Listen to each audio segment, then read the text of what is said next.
Hey, my name is Dolores O'Riordan, and I'm the Director of UCD's Institute of Food and Health.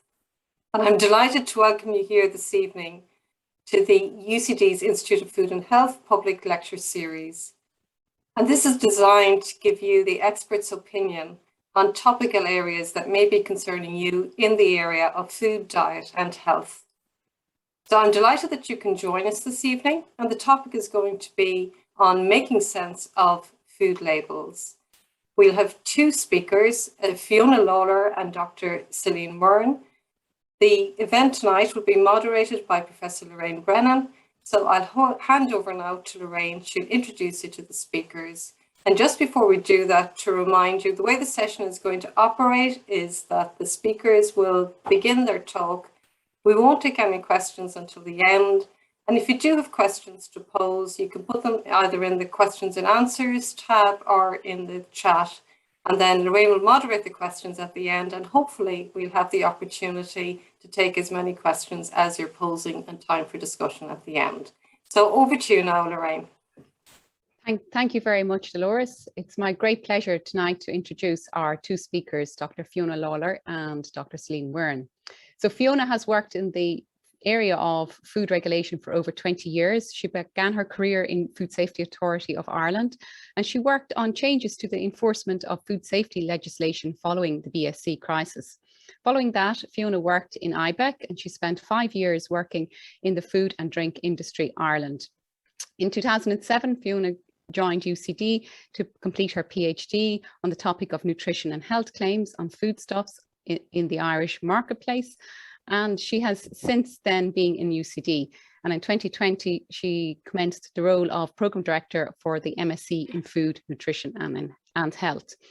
So Fiona will start off tonight, and then she'll hand over to our colleague, Dr. Celine Murrin. And Celine is a lecturer in Public Health Nutrition in the School of Public Health, Physiotherapy and Sports Science. Her research has focused on the area of child obesity, and she has a particular interest in the socio-ecological determinants of dietary behaviours in early life. She's the Deputy Director of the National Nutrition Surveillance Centre, and she's involved in a programme of work in partnership with the Health Service Executive Health and Wellbeing Division. So I'm very happy that our two speakers accepted to join us here tonight to help tell us more about food labels. So I'll hand over to Fiona. That's great. Thank you very much, Lorraine and Dolores. And hello to everybody, and you're all very welcome this evening. As Lorraine has said to you, my name is Dr. Fiona Lalor, and I work in the School of Agriculture and Food Science. And I really spend most of my day dealing with sort of food policy and food regulation and the history of how we got to where we are, certainly in terms of the regulation of the food supply. So I'm going to talk you through a little bit about why we regulate, why we label foods, what the rationale is, and then maybe some specifics about some aspects of food labels that you may or may not find a little confusing. Then I'll talk briefly about nutrition and health claims, and then I'll hand you over to Celine, who's going to talk a little bit more about the impact of these things on public health. So we'll get to it. If the first thing I want you to think about is why we need to label foods and what prompted that requirement and that need. If we cast our memories back or look at our study of the history books into what and how we used to consume foods about 150 to 200 years ago, we only consumed foods that we produced. So we lived in a subsistence farming sort of regime all over the world. Nothing we put on our kitchen table wasn't something that we had either grown or produced or dealt with ourselves. But if you move forward to today, we live in a totally industrialized food supply chain. Food is produced by the megaton. It's produced and transported to all four corners of the world. And once food began to move like this and move the way that it now does, ingredients come from all over. With that movement comes the responsibility, because ultimately, we are no longer a subsistence farming society. And once we gave up that control and handed over control of our food production to the industrialized world, industrialized agriculture, industrialized food and beverage production, once we surrendered our own control of what we produced, we needed to be informed. So once we gave over, the industrialized world began to manufacture, they began to package, they began to transport food. And with all of that shift in how we consume foods today comes the need to label, because by labeling, we begin to understand what's actually in the food package that we purchase. So the principal reason for why we label foods, if we think that no longer are we a subsistence farmer, now we have handed over control of what we consume to somebody else. And therefore we need to be informed of what's in that product, because we're not in control of it anymore.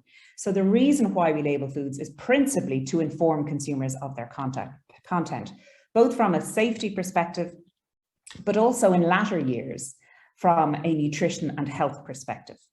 And very much a secondary reason why we label foods is to help us keep a check on industry activity, to help the regulators, and really it's a regulator thing, help them to monitor what the industry are doing, to keep an idea, it doesn't prevent food fraudulent behavior from taking place. It doesn't prevent malpractice or bad practice food safety perspective from the industry. But what it does do, it puts another layer of check from an industry point of view and from a regulator's point of view, so that they can keep an idea, keep a notion of what's happening out there amongst the industry. But the principal reason why we label foods is to inform us as consumers as to what's in the food stuff. So if we think that every day or every week, or how often it is we decide to do our grocery shopping, we potentially could stand in a supermarket for hours reading nothing but the labels to try and decide what it is we want to feed ourselves and our family. And that we don't do that. What we do is we pick out key pieces of information, if we do that at all. And sometimes sometimes we read it once and we assume that forevermore the content is going to be the same. But there are rules and there is regulation about how we supply that information. And without boring you into the detail of the regulatory requirements, the principal piece of EU legislation that talks about food labelling is known as FIC. It's Food Information for Consumers, and it's EU Regulation 1169 of 2011. And this came into force in 2014, where the European policymakers with all the member states all came together and said, look, there's pieces of labelling legislation all over the place. And the rules are different here, and then they compete with another piece over here. And so they said, let's pull it all together into one piece of legislation that covers everything. So that's what they did, and that came into effect in 2014, which in general, if we think back to our subsistence farming, it took a long time to get to where we are today in terms of the food regulatory requirements for labelling. So without going into each of these, I kind of feel that a lot of these are self-explanatory. There's no point in me going into detail as to what net quantity means. But I thought I would highlight just a few, and the order of them is irrelevant, but I've highlighted a couple of aspects of the food labelling legislation that I thought sometimes might be a little bit confusing, and sometimes people look for specific information on. So I'm only going to focus on those 4 pieces that you see in front of you. So we're going to start with allergens. For a long time, there was no guidance about how to declare an allergen, about what was an allergen. And for those people who are susceptible to potential allergenic responses to proteins in foodstuffs, it's a life-threatening position. So it wasn't satisfactory that the industry was able to say, oh, this may contain mustard, or it may contain soya, or not declare it at all when it was present. So for a long time, there was an awful lot of negotiation as to what was a food allergen. And then once they'd agreed what the allergens were, how were they supposed to be labeled? In fact, they came up with how they were going to be labeled before they agreed what the allergens themselves were. So these 14 products that you see in front of you, or these 14 ingredients, should I say, these are all potential allergens in the food supply, and they have to be declared in the list of ingredients. In the European Union, we have a far greater list than they have elsewhere. In the US, for example, there's only 8 agreed allergens, which is significantly shorter than our list. And these ingredients have to be declared and emphasized on the pack in a typeset that clearly distinguishes them from the rest of the list of ingredients. There used to be a position whereby the allergens had to be declared somewhere else on the pack. So you'd have your ingredients in one place and your allergens elsewhere. But really that wasn't helping the consumer. And don't forget, the principal reason why we do this is to provide the information to the consumer from a safety point of view. And if that information wasn't happening, then the aim of that legislation was not being met. So they had to rework it. And what they came up with was something that generally speaking, that looks like this as an example. First of all, there's a highlighter, if you see where the red arrow is, for allergens, see ingredients in bold. And then everywhere where one of those 14 products appears in the ingredients list, it has to be highlighted in bold. So now it's that bit easier for people who have potential allergic responses to certain proteins and foods. Now it's much clearer to them where they are and how much is in there. Well, not so much how much is in there, but whether they're present or whether they're not. So that was point number one on our list. The second aspect that I want to talk to you about is origin and country of origin. This can sometimes be a little, it is very controversial, and really I bring you back yet again to our conversation about the fact that we now live in this industrialized world in terms of our food production.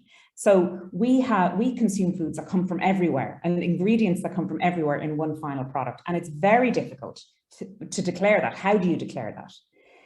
But before we even get to that particular piece, what the legislation clearly says that if, for example, if the origin of a product is not declared, and if its failure to declare it could mislead someone, then it must be declared. And that's confusing language, I know.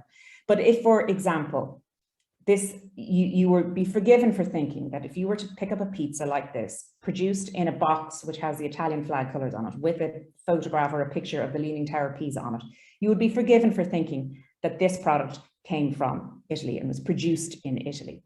And in fact, it may not have been. And so the legislation has made it quite clear that if it is not produced in Italy, then they must declare that it's made in Ireland. But you don't always have to declare the country of origin unless its absence misleads to a material degree. And so that was the principle that origin was dealt with for a long time. But in more recent years, I know Alan Riley is here, and I spoke to him already about this, that this is a good example of how complex our supply chains are. Again, we go back to our industrialized food production system. The food and the ingredients produced through this huge vast industrialized production means that ingredients for our food products can come from anywhere and everywhere, all in one final product. And so if you want to declare the country of origin of that final product, it's actually an inordinately difficult thing to do. It's hugely complicated. So they came up with this notion of a principal ingredient. And you could, it's easy in a chicken Kiev, for example, to say that the principal ingredient is your chicken. So the rules, which are brand new, that came into effect only in April of 2020, is that where this principal ingredient is not, the origin of the principal ingredient is not the same as the overall ingredient, then you must declare that. So for example, it's easiest to explain it in terms of a beef lasagna. As you can see here, the principal ingredient in a beef lasagna is the beef. But if a manufacturer declares that it was made in Italy, but they're not using Italian beef, then they have to declare it. So it gets complicated, but I suppose all I can say, this is a compromise of sorts. This is not the solution to the country of origin issue. But as long as we continue to live in this hugely industrialized food production system world that we live in today, this is a compromise of sorts that helps to provide us with the information to give us some idea of where the foods that we are consuming actually come from. And the third aspect of the food label that I wanted to highlight is nutrition information. Now, for a long time, this wasn't mandatory unless a nutrition or health claim was being made on the product. And once you said that this is good for you, or that this product is good for your bones, then you have to provide the nutrition information. But that has changed. And with this new piece of legislation, it's required across the board. But the interesting thing, it's not interesting, but from an industry or from a consumer perspective, it's actually quite useful, because box 1 here gives you the mandatory nutrition information. So everything in this box must be supplied. And once you are supplying your nutrition information, you can only do it this way. You can't decide that unless your packaging is very, very small, but you must supply it in this box in this manner. You can't put protein before fat. You can't put energy at the bottom. Everything must be given in grams, and it must be given per 100 gram. And if you think about it, it makes it easier. Back to that lady standing in the supermarket looking at the packaging. If you want to compare one product with another, if the nutrition information is always given per 100 grams, it makes it much easier for you to compare one with another. Box 2 is another example. If you're a producer or a manufacturer and you want to declare that you have monounsaturates, for example, in your product, you can do so, but you must do so exactly this way. If you want to declare fiber, you can only do it this way. You can't use your own little creation of way of providing that information. It can only be done in one manner. So this does help. It provides us with the information that we need on the whole, or that we want, or that we think we need in terms of our nutrition information. The front of pack nutrition information is not mandatory. But if you are including it, it must be provided in a certain way. Celine is going to talk about that a little more and about the impact of that on our food production or on our food consumption and our buying, and the impact it has, and does it have any impact on what we choose to buy when we go shopping. So that's the nutrition information. And the last aspect of the labelling, in terms of general labelling that I wanted to mention, is the labelling of food additives. And we have this notion, possibly because of well, the press, additives have such terrible press, and people have this notion that if you have a product with a list of E numbers, that it's really bad for me, and that E numbers are really dangerous.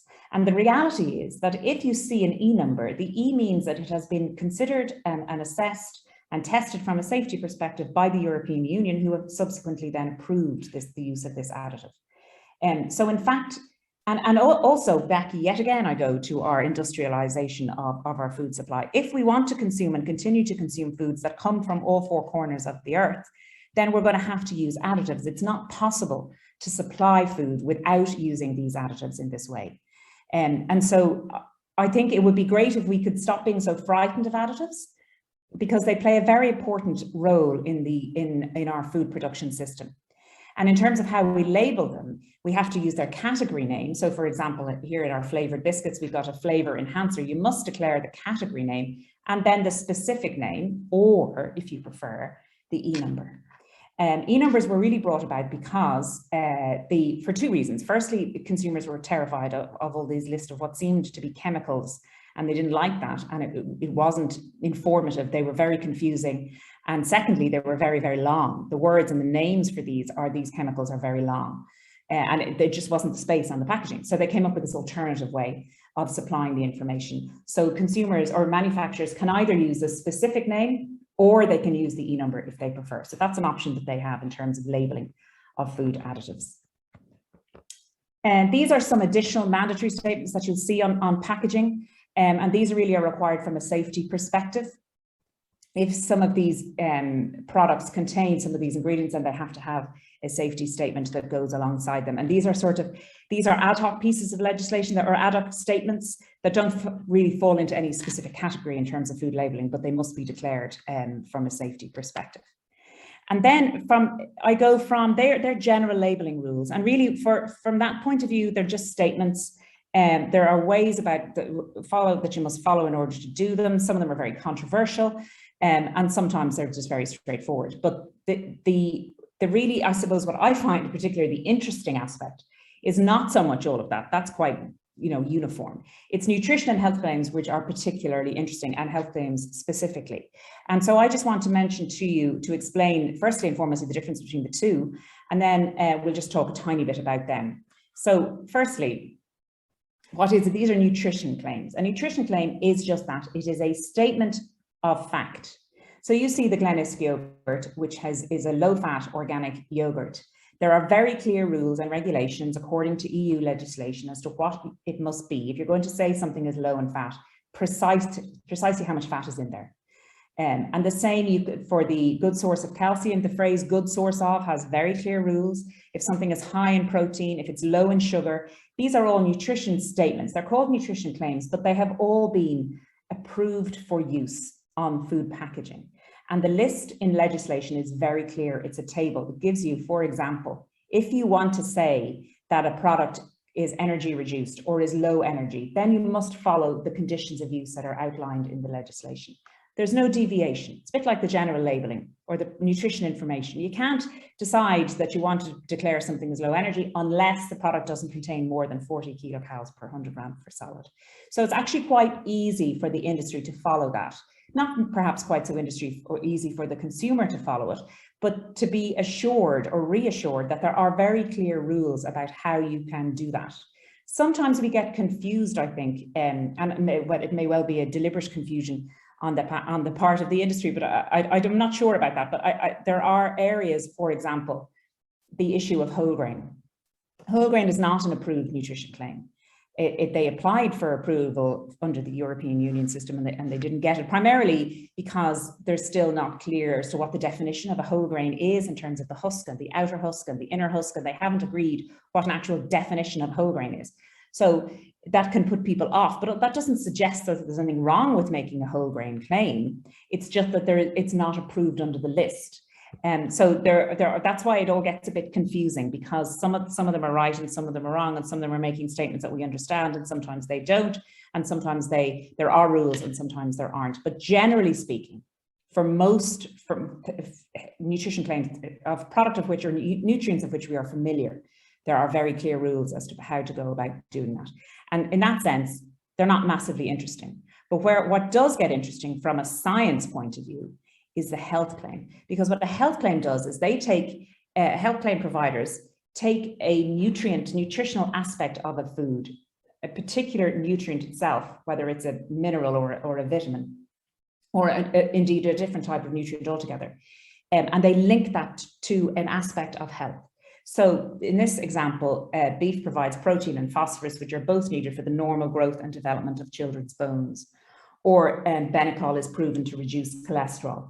The scientific studies and the human intervention trials and the categorization and the characterization of the ingredients that the industry and companies have gone through in order to enable them to make these claims is really very, very extensive and inordinately expensive. But this is where the interesting piece comes in, because this is where they take the food and they link it directly to a particular aspect of health, whether it's development of bones or reducing cholesterol or managing blood pressure or whatever aspect of health that they're in a position to declare. So the health claims are much more interesting. It's extremely difficult to get a health claim approved by the European Union because of the scientific requirements and because of the very tight regime that they follow in order to get a health claim approved.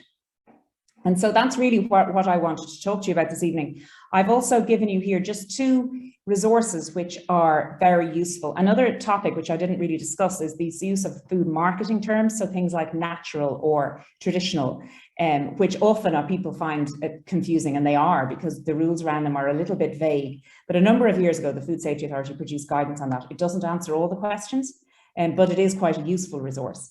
And then the last thing is an online training course that the Food Safety Authority have. So if you're running a small business yourself, and you want to know what the requirements are in terms of labeling, this is a very good tool to use. My one recommendation to you is that you literally stare and follow every single dot and cross every single T, because every aspect of it is gone through with a fine-tooth comb. So it's not always that easy to score a perfect 100%, but I recommend that you do that course, or follow that if particularly if you're interested in developing an aspect or a food business of your own. And with that, I'll hand over now to Celine, and I will. Thank you very much, Fiona. So I'm going to try and share my screen now with everybody. Okay. Okay, so hopefully everybody can see that now. So as Fiona mentioned, my name is Celine Murrin, and I'm actually coming from the School of Public Health, Physiotherapy and Sports Science. So I'm really focusing more from the public health aspect in relation to particularly nutrition labelling. And as Fiona mentioned, you know, nutrition labels are available to us. Obviously, the change in European legislation making it mandatory to put nutrition information on food packaging is very useful. However, it's still very confusing for the consumer. And particularly, you know, while you're doing your shopping, there are so many foods and varieties of food available. It's very challenging for people to be able to identify whether a particular product is in fact healthier than another product. So the information that's sometimes presented on the front of package, and you may have seen this on some of your food packages already, is what's called front of pack labeling. And the idea behind front of pack labeling is that it's really trying to make it friendlier for consumers. It's voluntary information, so companies are not obliged to present it, but if it is presented, it has to be presented, as Fiona said, in a particular type of format. So this type of formatting for nutritional information is certainly endorsed by organizations such as the World Health Organization, and they really are encouraging governments to try and include it as part of a policy strategy to improve the food environment. And that's for two reasons. First of all, the obvious reason for trying to improve consumers' food choices and to be able to help them make healthier food choices, but also to try and stimulate food production and supply to be able to change the types of foods that they're producing through reformulation, or potentially actually to try and develop new products that may then adhere to the criteria that allows them to make certain presentations of healthier food choices.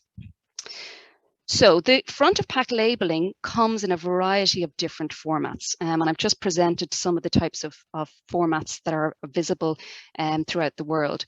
And you'll see that some of them are maybe just a single indicator. So we have in some of the Nordic countries a keyhole symbol, and it's simply that information that is presented on the front of pack, which would indicate that that product has met certain criteria that allow it to be deemed to be healthier.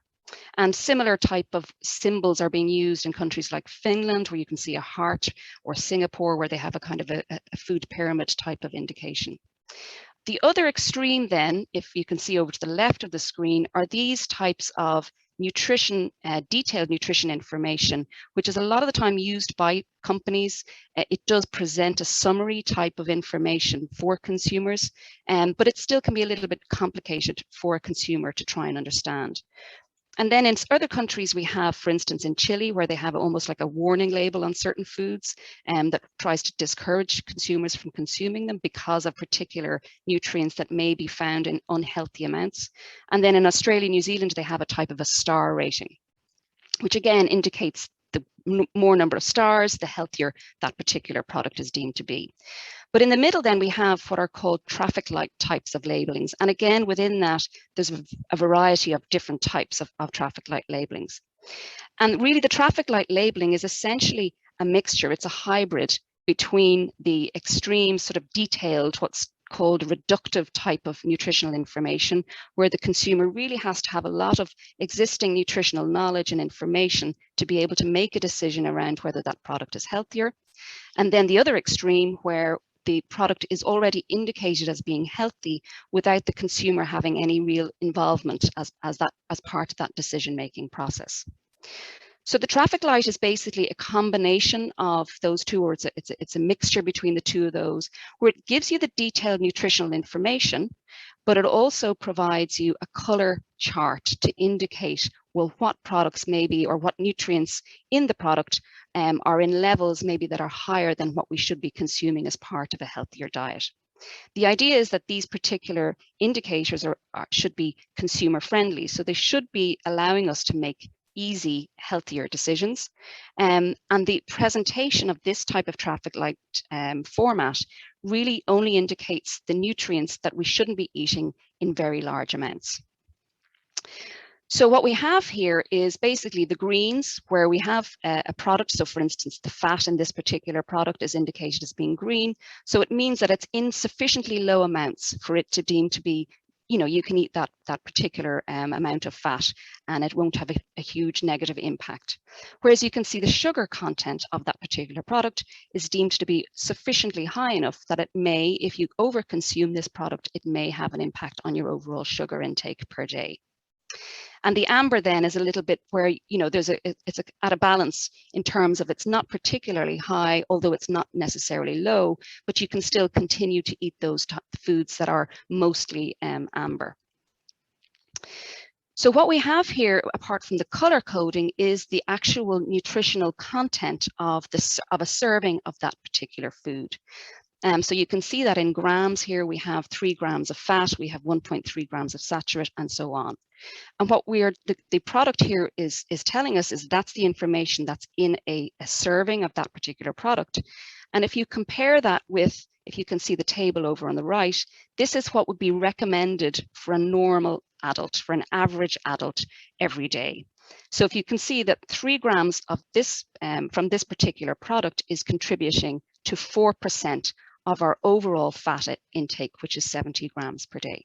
So not only is this nutritional label giving you an indication of the amount of the nutrient in that product, it's also telling you, well, what is it actually contributing to my overall nutrient intake on a daily basis? So it's giving you this percentage here. And as you can see, it's quite a high contribution from this product to our overall sugar recommendation, which would be approximately 90 grams per day.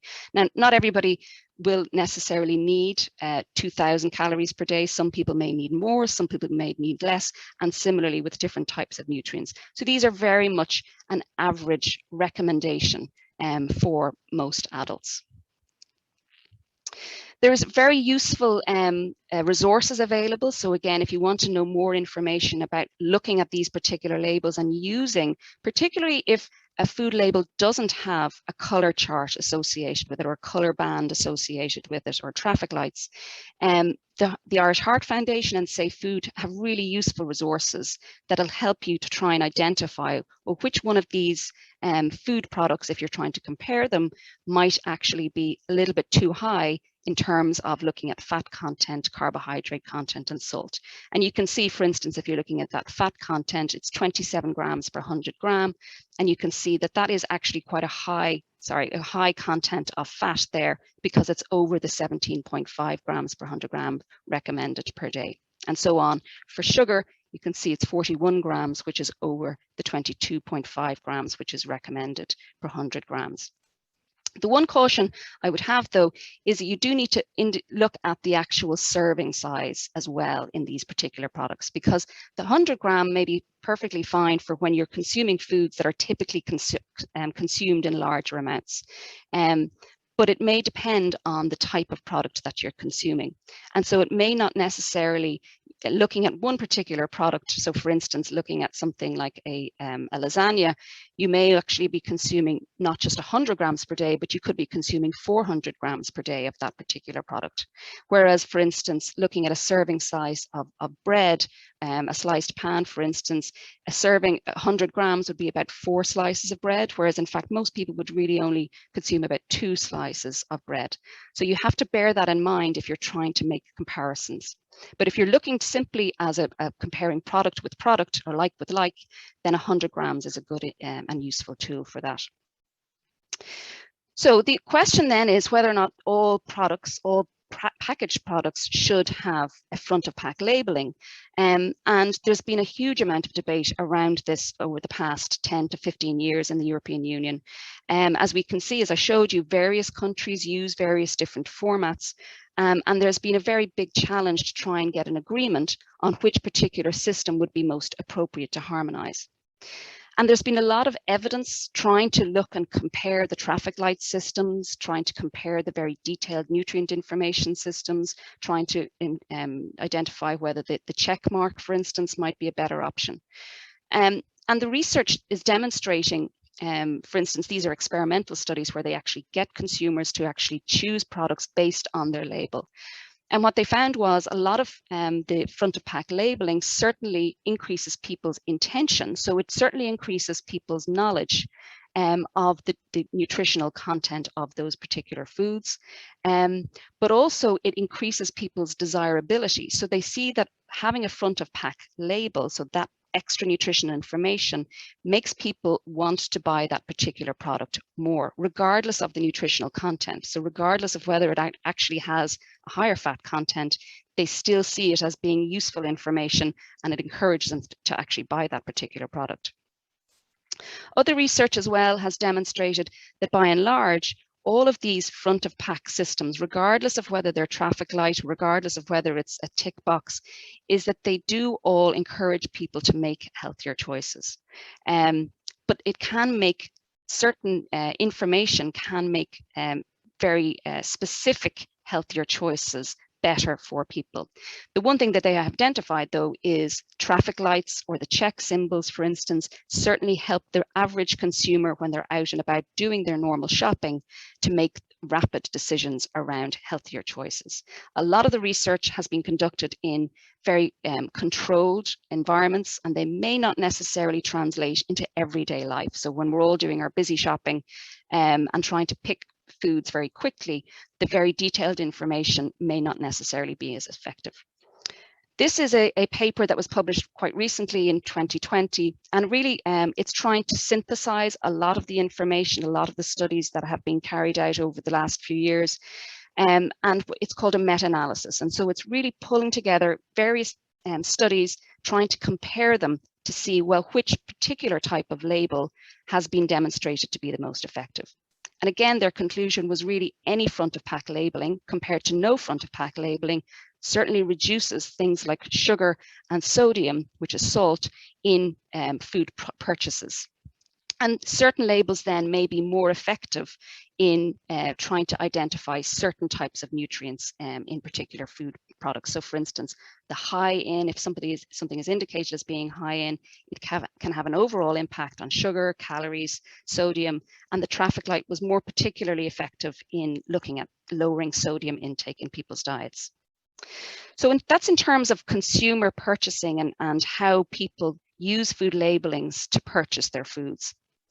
The other question then was whether or not food labels can actually be used to encourage industry to reformulate their foods. So if they're trying to get a sort of a green light or a lower nutrient status on some of their products, are they willing to change the ingredients within their product? And there's very little research, in fact, being done in this particular area. The most recent one was conducted in 2020 in Holland, and they did find that over a 20-year or a 10-year period, the Dutch Choices logo did encourage food products to actually change various nutrients in their particular product formulations. So looking at energy, so calories, salt, saturated fat, trans fatty acid, sugar, but also increasing the fiber content of foods. And we're seeing an awful lot more of that in product reformulation. So in conclusion, well, essentially what we know from the literature so far is that certainly front of packaging can help consumers make healthier choices versus no front of pack labeling. So that simplified nutritional information certainly helps consumers. But the jury is still out on which type of front of pack labeling is better necessarily, depending on the types of food choices that people are trying to make. Certainly they have potential to lead to reformulation or for new product development. But one of the other questions that we have is whether or not front of pack labeling is particularly useful for consumers who are very interested in health and they're very interested in nutrition, but does it have an impact on other consumers? Maybe those consumers who don't necessarily know an awful lot about nutrition. Does it encourage or motivate people to eat healthier by seeing, for instance, a red band on the ingredients list? And that particular research is not yet, hasn't really been conducted. So what we want to make sure is, from a public health perspective, is if we're putting a front of pack label on a product, that we're not just trying to support the people who are already healthy and who are really interested in food and health. We want to make sure that front of pack labeling actually encourages most people to try and choose a healthier option when they're doing their shopping. And critically to that is if a mandatory scheme of front of pack labeling is introduced, regardless of what type it is, that it has to be accompanied with some type of effective communication and education campaign to support consumers. So that's it for me. I have a list of references there if anybody would like to take them, and they'll be available obviously on the presentation.